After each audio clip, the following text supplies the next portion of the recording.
episode 5. A very mad, mad, mad, mad scientist.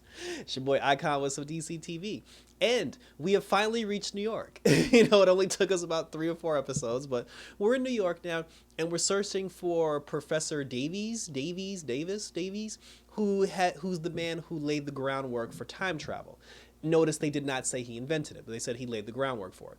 Now, Sarah and the gang, well, everybody stayed at Constantine's mansion, but Sarah and Gary, they ended up going to not abduct him, but they went to go roll up on him so they can try to help him, get the blueprints and figure out time travel so they can get the hell up out of, 1925. And for me, I forgot that the actor who plays Constantine, I forgot he was supposed to be on the show but playing a different character. Because this whole time we were just like, oh, we got to go to New York to talk to this doctor. And I'm like, yo, who is this guy? Like, why is he so important? And then he comes down the stairs, like Sarah and Gary see him, and it ends up being the actor who plays Constantine, Matt Ryan. And and I thought it was funny because throughout the whole episode, there was a running joke where they were saying like, oh, he looks familiar. And they literally named like every character except Constantine. Somebody was like, yo, he looks like Mick with hair. Sarah said he looks like a young Stein. Somebody thought he looked like Ray. And I was just like, that's funny. So Sarah, like Sarah and Gary, like they talk to him and they try to get, like the information regarding time travel. Sarah steals his blueprints.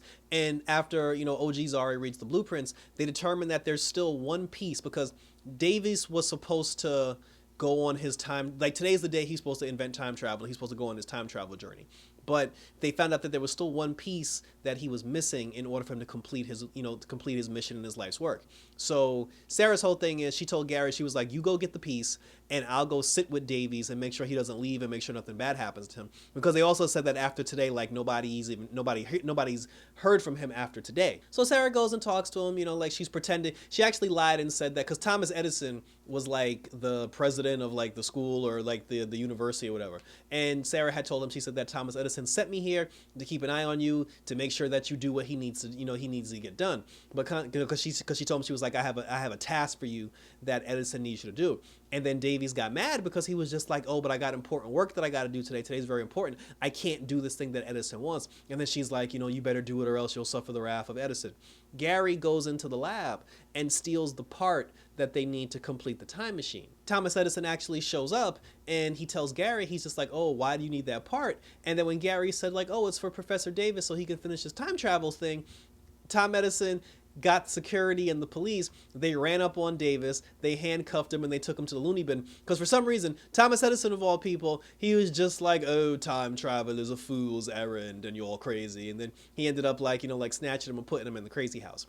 But the Legends' whole thing was they were just like, well, the guy got put in the crazy house, but maybe that's why nobody's heard from him after today. But they said it's not that big a deal. We'll just create the time machine ourselves. Zari and Bayrod and like Nate, they said that they actually couldn't. They said that they could try to build it, but it's going to take a long time. But then, after they said, well, we got the part, we got the blueprint, so just try your best to build the time machine.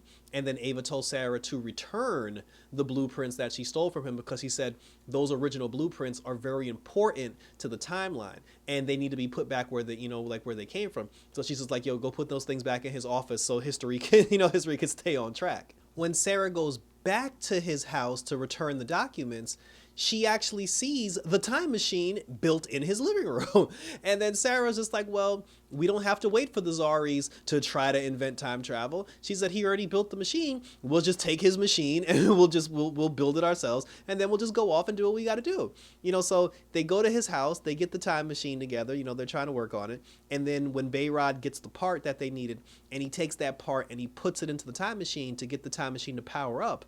Once he does that, Ava and Gary immediately disappear. So now Sarah's freaking out because she's just like, I don't understand what happened. Like why, why this didn't work the way it's supposed to work. And then what they determined was Ava had said earlier that Davies was the guy who laid the groundwork for time travel. She said, but history doesn't say he invented it. Because she said that today was the day that, he was supposed to like do whatever it is that he did, but there's no record of him after today. So she's like, he actually didn't invent it. But she said that, but in order for history to take its course, he needs to be the one to put that final piece into place in order for history to continue the way it's supposed to continue. Because obviously something has to happen with him being the person to put that piece in place, which lays the groundwork for future people to finish his work and invent time travel. So now Sarah has to go to the mental institution to bust him out. When she tries to bust him out, he recognizes her and he's just like, oh, you're the one that set me up and sold me out to Edison and you lied to me and blah, blah, blah. And then she tries to explain to him. She's just like, listen, she was like, I apologize for that, but I really need your help because I'm from the future. Time travel works, like you invented time travel, like you're a genius, but I need your help to help save my wife. And then, he was just like, oh, why should I believe you? And then, Sarah got mad, put the knife to his throat. And then she kind of like calmed down and she was just like, she apologized. And then, she just like slowly explained to him like the whole time travel situation and the future thing. When she mentioned that her and Ava got married, he was just like, oh, you married a woman, she's like, yeah, she's like, we're from the future. Like things are different in the future. And she said that, we need your help because if you don't complete your work, then I'm going to lose, like my wife forever. And then that's when he was just like, well, I can sympathize with that because he said the whole reason why I built my time machine was to save the love of my life too, because he lost somebody and he's desperately trying to bring her back. He said, if I help you use my time machine to get to your time machine, I want your help to help me save my wife. And Sarah kind of didn't want to agree to that because she was just like, yo, Ava's going to lose her shit because they're supposed to make footprints and they're supposed to make small little footprints in the timeline. They're not supposed to make big footprints, and saving somebody who passed away isn't what they should be doing. But she desperately wants to save Ava, so she just agreed and they went along with it. The gang's all together. And they're sitting here like, like he ends it up, the guy takes the piece, like Davis takes the piece that he has, he puts it in the time machine. And when he puts it in the time machine, like the time machine lights up. And then because he was the one technically created, like time travel, Ava came back and Gary came back and history is still on course. So now the legends are just like, oh, let's go to 2021 or 2022. I forget. If they were going to Tahiti, I think in 2021, they were like, let's just go to Tahiti 2021 so we can help, so we can help this guy with his problem and we can get our stuff back as well, because they still had the Hoover bot that they stole from the last episode, and the Hoover bot let them know that somebody else who controls the other Wave Rider is actually trying to kill them and eliminate them. And when they went through the programming of the Hoover bot to find out why somebody's trying to kill them, they found out the person or persons that's trying to kill them, I mean, obviously it's Bishop, the person or persons who's trying to kill them is trying to kill them because they're the ones, the legends are the ones that are damaging the timeline, and the person that's sending everybody to kill them, that person is responsible for trying to preserve the timeline. So the Legends whole thing was like, so like, like Nate and everybody, they're just like, first of all, that's our job, you know what I'm saying? And I was just like, yeah, it is your job, but you guys are bad at it. And it was only a matter of time before somebody else tried to take you guys out because you're the ones that are actually screwing up time and have been screwing up time for the last 6 years. I don't know why nobody like said that in the moment. They were just like offended, that somebody was coming after them. There was also a moment where like Zari and Nate went to go to Edison to go get some of the research back and everything. And then like Hoover, because they had to get, because Edison, when Edison threw Davis in the nut house, Edison took the original blueprints. So Ava said, you got to get those original blueprints because those need to be present in order for history to take course, because those original blueprints need to be found so other people can finish the work that Davis started. So Zari and Nate went to go get the blueprints from Edison. They brought the Hoover robot with them because they figured if the Hoover robot tells Edison to give up the blueprints, he'll give up the blueprints. But then the robot malfunctioned. Edison ended up having a heart attack overseeing an actual robot, and then another Edison showed up, which was an Edison robot, and tried to kill Zari and tried to kill Nate. So that's when they were just like, yo, somebody keeps trying to preserve the timeline because every time we kill somebody, they send a robot replacement. But like I said, it's actually pretty smart, like because Bishop and Gideon together, like they're the ones that are controlling, that are controlling time now. So I said, but the gang's all there. The legends, they're in Davis's time machine, and they're about to use the time machine so they can travel through time and complete his life's work and save his wife, and so the legends can get back, the legends can get out of that time period, and then they can get like their Wave Rider and all this other stuff as well. Spooner, Astra, and Gideon, my favorite trio, they're trying to get themselves to New York because Gideon said that tonight's the night that the legends die, and they need to get to New York before 7 o'clock so they can save the legends. They're trying to hitchhike to New York and it's not working. Astra ends up creating a magical luck stone, gives it to Spooner, and then they spend the whole episode getting like the best luck of all time. People, like were giving them rides, and then they bumped into a guy who was a NASCAR racer, and then he was conveniently going to New York, and then he drove them to New York, and then Spooner was just like, wow, like this Lucky Rock is really working. But then like, the cops had pulled them over at one point, and then they had pulled over by the side of the road, and when they pulled over by the side of the road, Gideon fell asleep in the back seat. Then this guy, I guess he pretended to have like car trouble. I forgot what happened. There was somebody else who was there who stopped them in their tracks, who got them to stop and get out of their car. When Spooner, Astra, and the race car driver got out of their car, that same person stole the race car and took off with it. And okay, because he was on a bicycle, and the race car driver got on the bicycle to chase the guy who stole his car. And meanwhile, Spooner and Astra were left there stuck on stupid with Gideon in the back seat, not knowing that the guy who stole the car didn't know Gideon was in the back seat. And then Spooner's freaking out, and then she was just like, "Oh, let's just use the Lucky Rock, to get ourselves, like after Gideon, to go save Gideon." And then that's when Astra was just like, "Yo, the rock was actually bullshit." She said, "I lied and pretended to give you a Lucky Rock only because," she said, "I wanted to boost your confidence because you were hitting a low point." Spooner was like, "Oh, but New York is right there." She was like, "How did we get here if it wasn't for luck?" She was like, "We made our own luck. Like it didn't come from magic, like it came from us."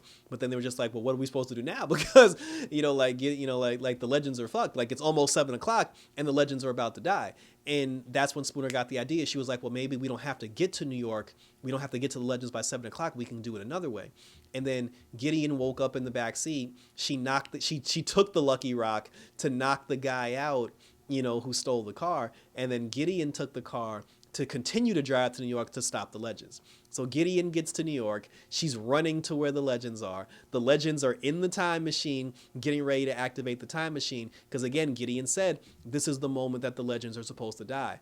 And then right before Davis, I was about to call him Constantine, right before Davis pulled the lever to execute time travel, that's when Gideon ran into the room. But what happened was, Astra and Spooner came up with the idea because they were by the city's power grid.